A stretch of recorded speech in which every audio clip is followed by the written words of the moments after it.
Hallo, in deze video ga ik jullie het gebaar voor begraven en het gebaar voor begrafenis leren. We beginnen met het gebaar voor begraven. We beginnen met de handvorm.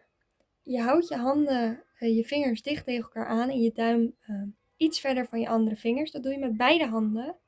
Je plaatst je handen iets tussen borst- en schouderhoogte, met je vingers iets naar beneden gericht. En je beweegt je handen naar voren, naar beneden en iets dichter naar elkaar toe. Begraven. Begraven. Dan nu het gebaar voor begrafenis. De handvorm hiervoor is, je moet allebei je handen in een C-vorm plaatsen. En die C die doe je in elkaar en je beweegt ze een beetje. Begrafenis. Begrafenis.